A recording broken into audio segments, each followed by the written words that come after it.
G'day and welcome to the Manage Self, Lead Others podcast, mainly for experienced and aspiring people managers. I'm your host, Nina Sunday, and big thank you to C-Suite Radio and C-Suite TV for their support and sponsorship. This is the show to help you explore ways to become the best version of yourself at work as a manager. Each episode, you'll hear from some of the brightest business minds on the planet who share your passion to elevate and transform team culture. They share insights in self-leadership and leading others. Together we can make workplace culture better. Are you ready? Because it's time to manage self, lead others.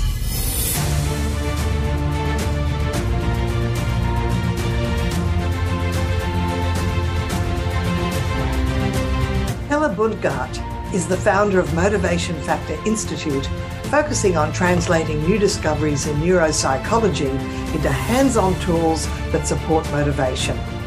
Author of The Motivated Brain, co-authored with neuroscientist Jefferson Roy from MIT Boston. Hella lectures at universities and business schools in Asia, North America and Switzerland on how to manage motivation. Welcome, Hella Bundgaard. Thank you very much, Nina. It's a pleasure to be here. And I'm so excited to find your book because I was looking up Amazon for books on motivation and The Motivated Brain came up and I went, this looks really good. And what I really like is you've created this motivation factor profile and you say, I bought the Kindle, so I had it immediately. You say, well, before you start reading, here's the link to do the motivation factor, and it measures your extrinsic and your motivation capability and intrinsic motivation. So that was pretty exciting to do. I love questionnaires. Yeah, I think that was, if you look at it, at least for us, we didn't find any assessment really that purely were working to measure motivation, at least from a more from a brain perspective, in the sense that where is your capacity in the brain when we talk about motivation. So that is why we wanted to measure motivation, but also provide words to what actually motivates you as an individual. You could say that what is important, what is most important to really about understanding motivation is brain structures, in the sense that what is going on in the emotional part of the brain and what is going on in the rational part of the brain, you can say. Because the brain has this structure which we have from, far behind, from evolution, right? That it will always take care of the emotional part first before you think about things rationally. So therefore, it's really important for your own motivation to understand where does it come from? This kind of motivation, is it catalyzed by emotions or is it catalyzed by more rational thinking? So that is you could say that is the core message in the book about how to identify where does my motivation come from and how can I manage it. Yeah, so that is. Yeah. Now, it's interesting doing the profile because I'm a lover of profiles. I've done the Myers-Briggs, the DISC. Yeah. And what's interesting is you talk about energy, needs, talents, and purpose. And that's the ENTP in Myers-Briggs. Yeah.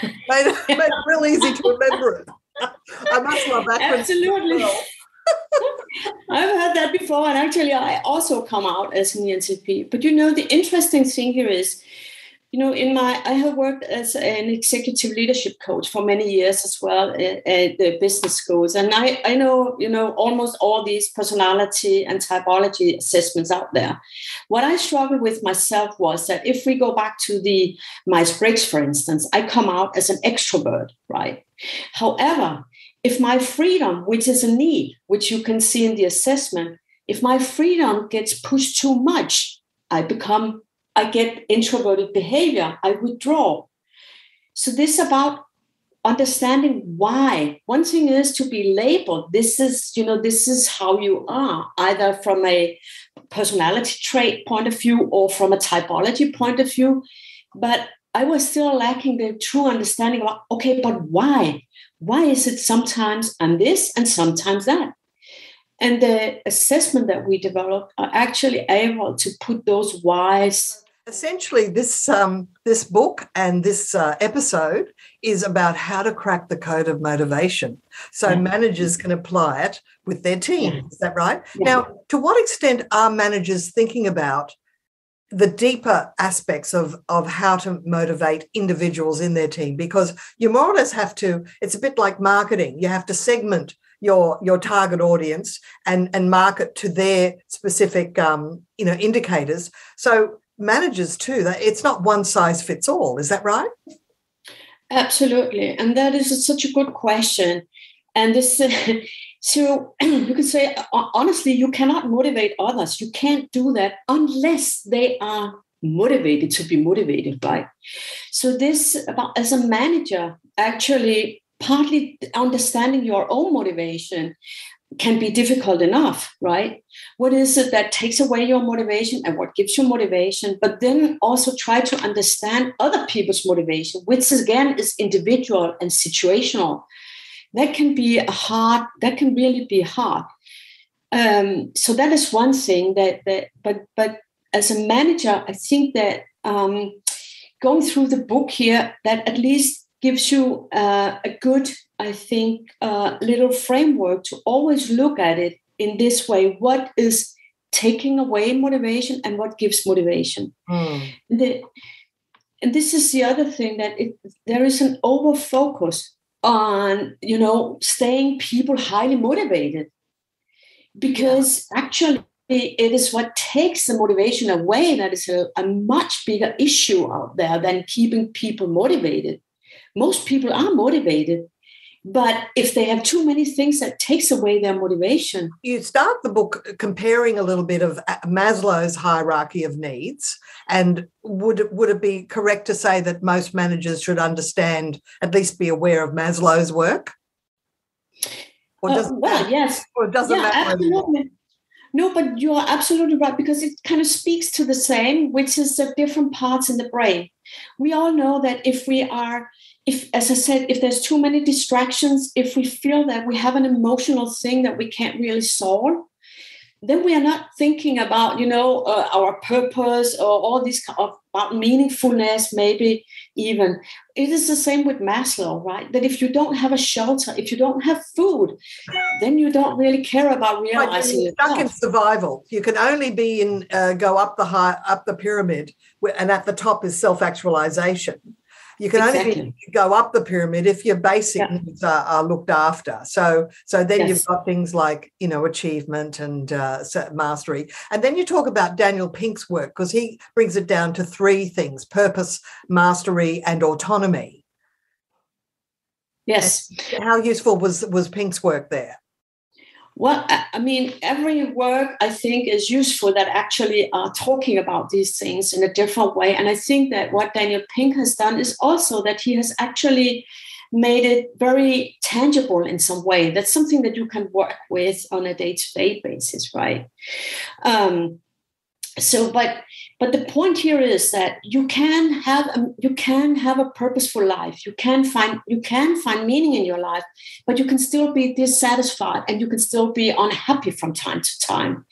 So this is why the hierarchy of motivation gives you a structure to identify what you need to avoid and what you need to pursue in order to keep you happy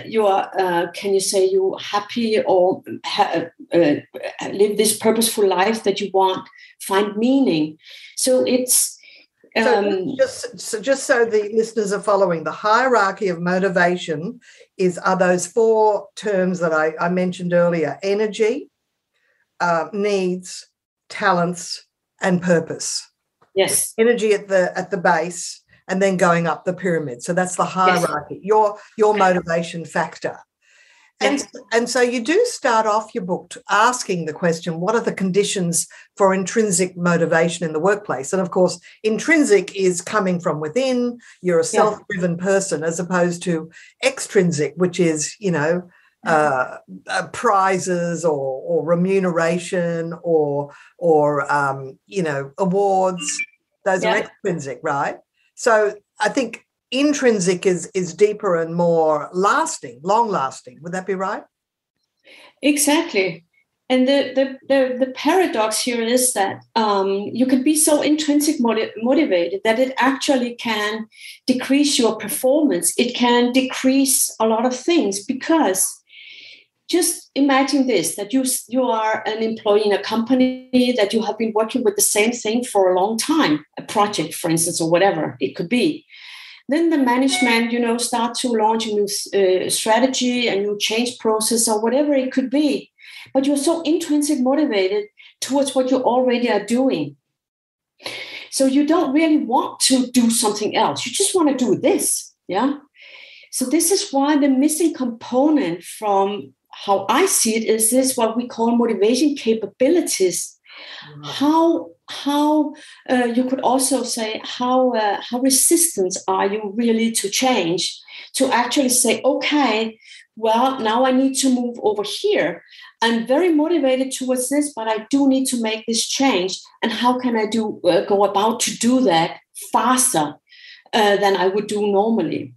So it becomes a conscious decision that you can find the motivation to do something that maybe they want you to do in the workplace, if you can find a deep enough reason to make the shift, even though you like being in your little corner, but you might find a meta-awareness around, well, it's going to develop me as towards being a CEO, or a promotion in the business to a senior leader, and that might be something else that appeals, or it may not appeal, of course.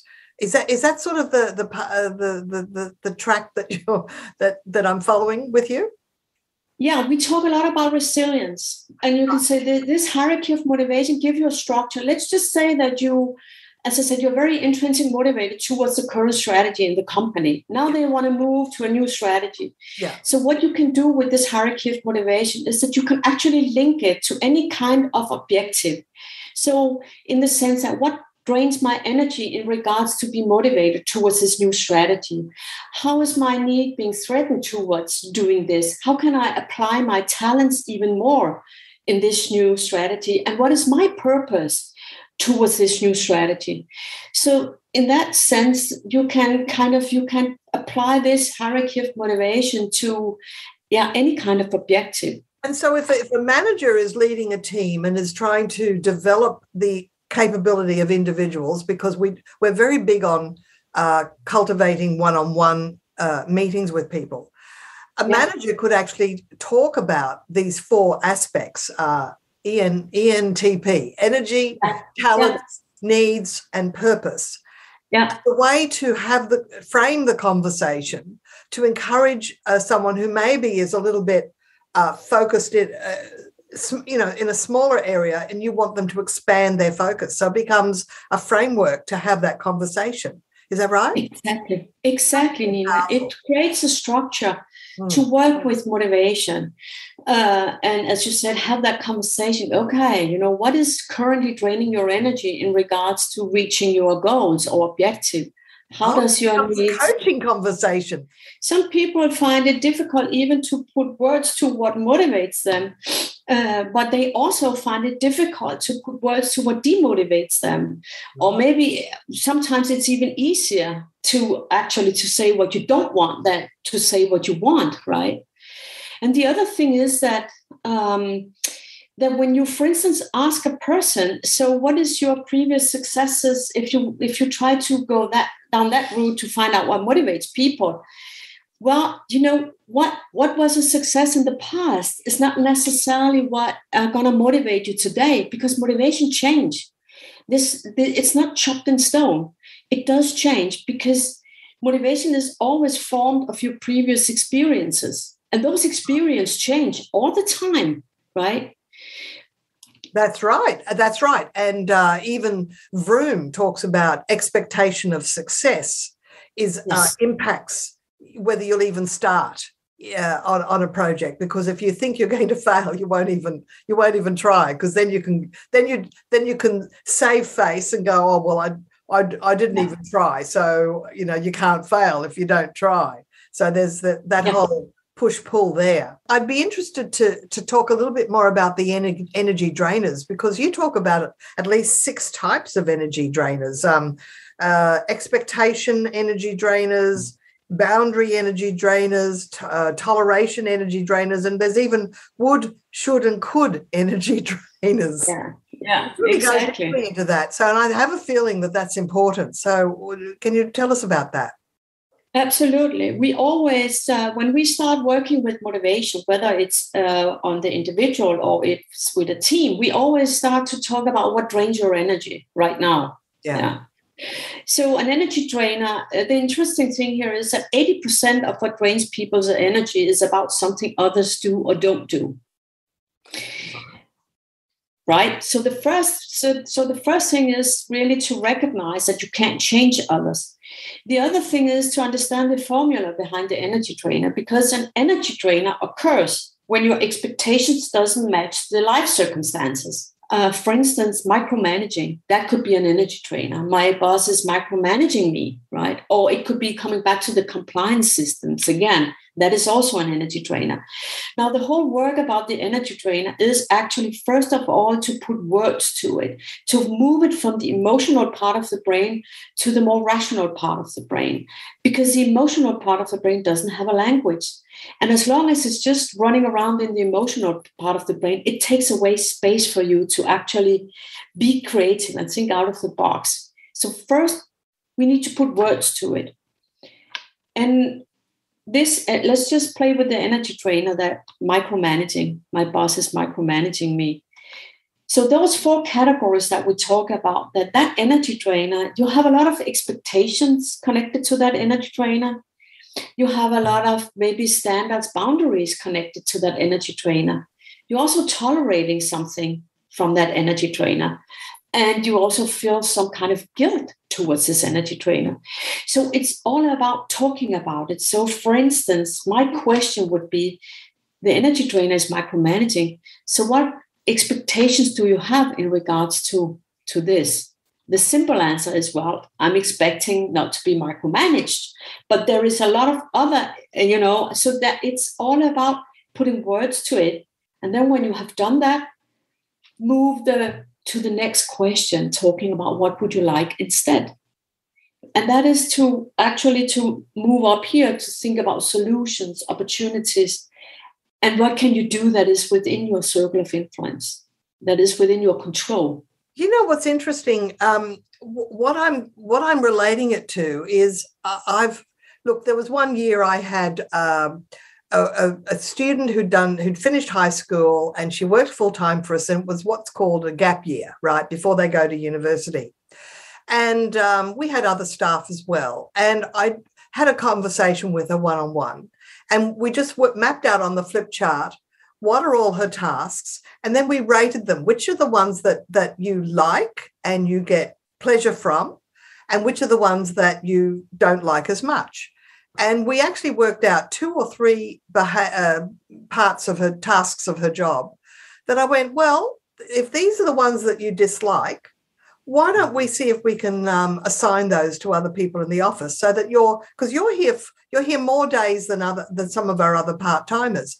And it just was innately in me to ask her that, because I remember I've been in jobs where I wish they'd asked me that. It's like, they want me to do all this stuff, but I love 75% of it, but the other 25% of it, it's like, I really don't like it. And it was enough to make me want to move on eventually, because no one ever said, is there any bit of the job you don't like? Yeah, exactly. Yeah. And it seems to me that that's something that managers could be doing, but your framework gives a kind of a really good underpinning around, how to have that conversation. So then you talk a little bit about identifying your needs, and how can you help people find out their needs? I suppose they do your motivation factor profile, but otherwise, how do people find out their needs if they're not reading your book? Ready to launch a career and future you can be proud of? Welcome to Merrill, where an industry-leading advisor training program will help you get licensed. And with lead gen support from Bank of America's vast customer base, you'll get the referrals you need to establish your own practice. It's time to see your career charge forward with Merrill. Apply now at careers.bankofamerica.com. Copyright 2024 Bank of America Corporation. And and that's also a really good question, because the needs are probably the most essential thing in all of this, is really to understanding your needs. So you could also reframe it in this way, that your needs are your emotional triggers, right? Meaning that what is it that makes you discomfortable in this situation? Wow. And for instance, if we go back to the micromanaging situation, you can think about, oh, wow, but what makes me uncomfortable is that I don't feel that I have the freedom, for instance, to do the work as I would like to do. I might not feel heard in that sense, or I might feel controlled. So, so if you look at what behavior you don't like and kind of try to make the link to, okay, I don't like this behavior. What is it doing to me? What is my emotional triggers? Why am I getting mad in the traffic or wherever you are getting mad? Why am I getting mad with my kids if they haven't cleaned up? Then if that is what makes you mad, you probably have a need for order, right? So, yeah. See, this is really good, because a lot of people just have emotional responses and don't reflect on the underpinning or the root cause of it. This is really powerful stuff, Hella. Yeah, it is. And that is, when we work with this, both with individuals and in teams, this is probably the part that gives people the most ahas and insights, because when you understand your own emotional triggers, it's much easier to understand others. And if we talk about self-awareness, this is one of the most important components, which also again links to the whole thing about emotional intelligence, what we call it, what is driving these things. Yeah. And then you talk about talents, and you've got an interesting chapter. It says overusing talents. I don't know. Oh, yeah, absolutely. That was quite interesting. Can you go into a little bit more depth about that, please? Yes. And yes, absolutely. So one of my talents is mastery. And before I did this whole work about the motivated brain and all of that, when I was in the IT, I have a background working in the IT industry. So because of that talent, I wanted to know everything, right? So what I did is that I actually sometimes overused that talent, in the sense that I wanted to master everything, meaning that I could spend hours diving into a lot of details that wasn't really, that didn't really do any added value to the customer or anything. It was just something that, could you say, pleased me. So this is about actually finding out that, okay, what can I give you an example? Yes, actually, I had a CFO I did coach recently. One of his talents was also mastery, and his number one need was to be heard. Now, his issue was delegation. And he was really bad at this. So trust me, he's been on a lot of training to learn to delegate. However, this talent, again, make him want to master every detail, right? And also that combined with the need to be heard was like, yeah, but I love it. I love when people come in and ask about my opinion. So that is overuse of a talent. But think about, if you say to that person, you need to delegate, that you will actually go against the urge in your brain. So this is about overusing talents. First of all, it's about finding out how, what talents might I overuse? Do I catalyze too many things that I never close, or what happens? But in this situation, what you can do is that you can have the conversation saying, okay, looking at your job, what is it that gives you most energy? In this situation, it was the budgeting that really gave him energy. But the things that didn't give him energy was to collect the data to do it. So in that sense, we were like, okay, this is about the budgeting. You need to keep that, because then you calm your brain. Because there is a reason why you love to do this. So just saying to people, no, you can't do that anymore. When we get 360 feedbacks or whatever, we tell them, no, you can't do that. So you're just, you're competing with your brain. It doesn't make sense. And this is why change is so hard. You need to find areas then where you say, okay, the budgeting, I'm mastering that. I'm not giving that away. And then I'm the expert and people can ask for my advice. Yeah. So this is about how you can use this framework again to balance things more and actually become a better leader, understanding this feedback that you're getting, right? People with a high need to be heard can be really difficult for them to listen because they just want to maybe contribute so much all the time. Because they engage in what's called, it's the opposite of active listening, passive listening, where they're already framing the answer in their head while the other person's still talking. And that's the worst thing. Well, that other person isn't being heard. Yes, exactly. So two people with a need to be heard, no, they're not going to hear each other. Exactly. That is a really ping pong. Yeah. Now, of course, there are some people that shy away from even acknowledging their talents. Is that right? It's like they just think they don't have any. Okay, so so that's also a very good question, because when we talk about talents in this framework here, we are not talking about competences. We are not talking about strengths. What we do talk about is where do you have the biggest cluster of connections? Meaning that this, for instance, the talent for creativity can come out in many different ways, right? But it doesn't say anything about if you're good at creating new products or anything. It just says that would be the preferred way the brain would go to a new problem solving. For instance, my number one talent, mastery. When I am faced with a new situation, my urge is to try to master the details behind it and find some logic, right? So I can actually work out a solution. So this is when we work with this framework, we connect what people love to do with their we call it innate talents, right? Where they have this biggest cluster of connections. Right.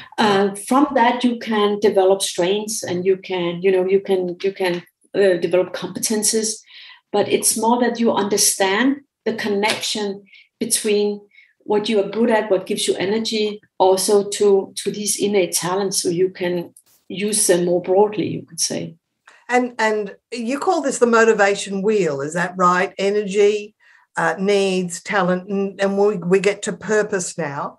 Now, do you think that's part of the role of a manager, is to really identify purpose and help their individual contributors connect what they do with the higher purpose of what they do? Is that something that managers could focus on to create more motivation with their team members?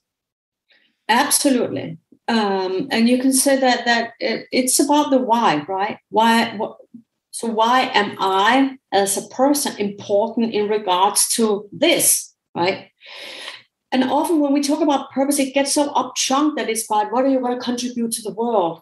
What we try to do here is really to make it much more concrete in the sense that, for instance, Nina, the purpose of our company, of Motivation Factor, is that we help individual teams and organizations find out what they need to pursue and avoid to manage motivation.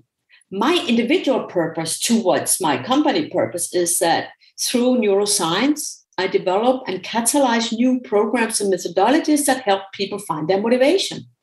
That is my purpose. As long as I am within this frame, I know that I'm highly motivated, because in this purpose is my talents. And when I do this, I also get satisfaction for my needs, right? So what we do when we do these programs, or when you work with this hierarchy of motivation, is really to get it more rounded and get it more tangible, in the sense that, okay, this is your job. What is your particular purpose towards this job? Why are you here? Why are you really here? And helping the individual, again, when they have this purpose and they have done the whole hierarchy of motivation, that they can identify, now I have this energy drain. How do I get rid of this so I can be better at actually living my purpose here? Right. Yeah. Getting rid of the energy drains. I mean, that it all starts from there, really. Yeah. And of course, different teams could all get their motivation factor done. Yeah. You then can they understand what's driving each other. Because it seems to me that's why the beauty of Myers-Briggs, DISC, and Herman Brain Dominance Instrument, all of these, is to understand what motivates your team members, because to assume that everybody is like you is such a big error. Everybody's different. Absolutely. And we've got huge diversity. Yeah. What question do you want me to ask you that will bring out more about the motivation factor that I haven't yet asked you? Yeah, what question? We were recently, so we do these assessments, as you also mentioned there, and I asked to get a report looking at the motivation from mid-year 2017 to mid-year 2019. And then again to do a new and look at assessments taken from 2019 to mid-2021 during Corona. Because what I hear all the time is that motivation has dropped. So I was thinking, okay, it could be interesting to see, did it really drop? Because my assumption was that it didn't. It was just different things that demotivated people. So we did this, and actually the motivation as such hasn't really changed a lot. But of course, what the drivers behind it has changed.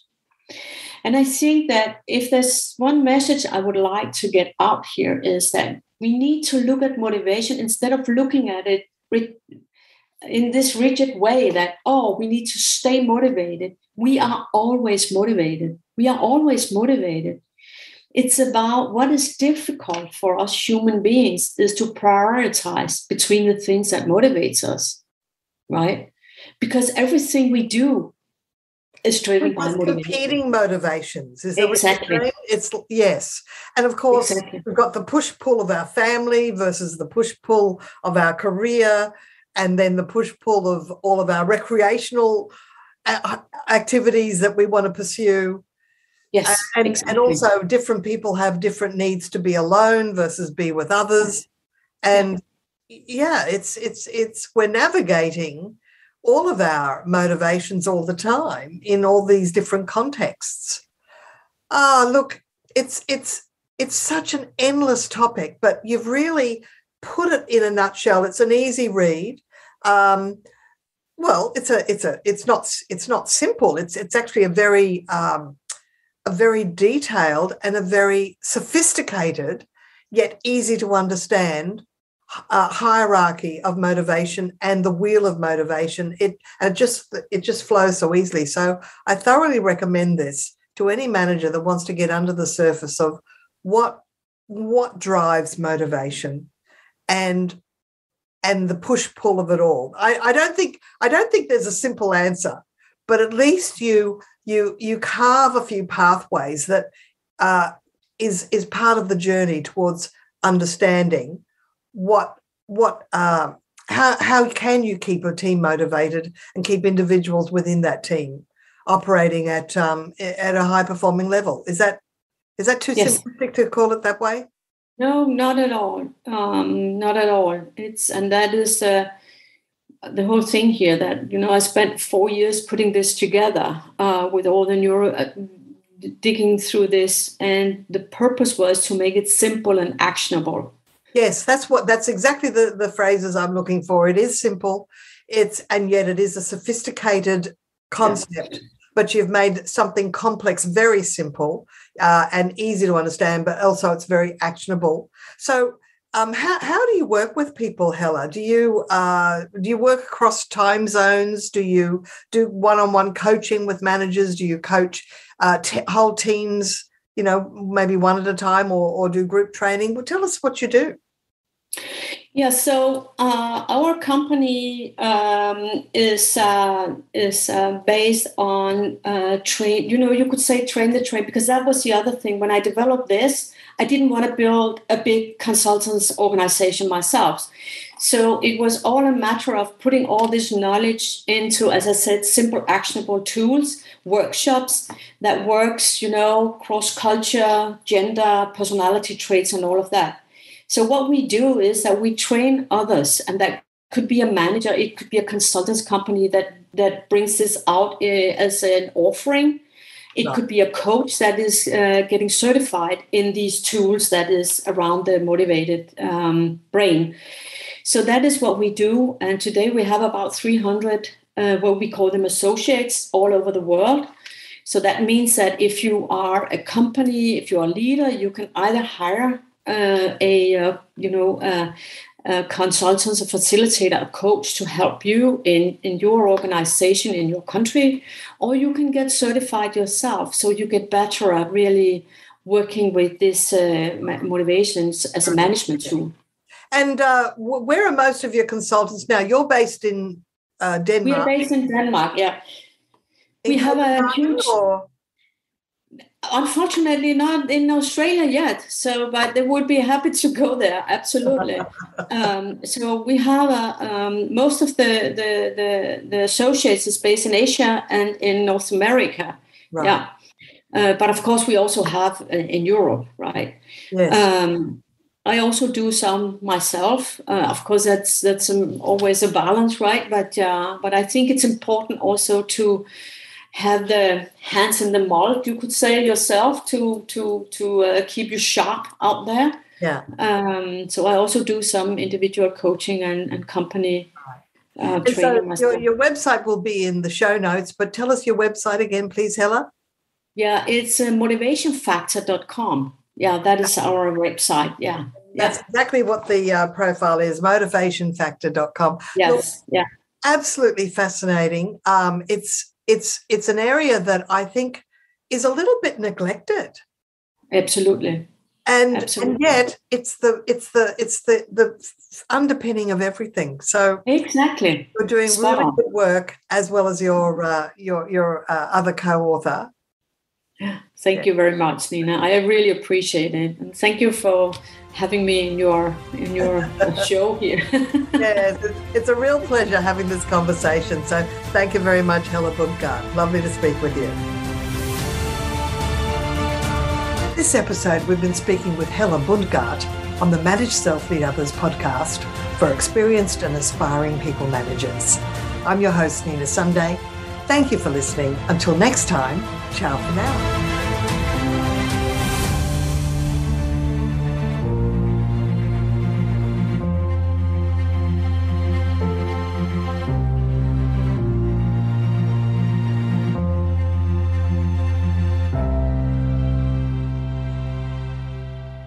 This podcast is a part of the C-Suite Radio Network. For more top business podcasts, visit c-suiteradio.com.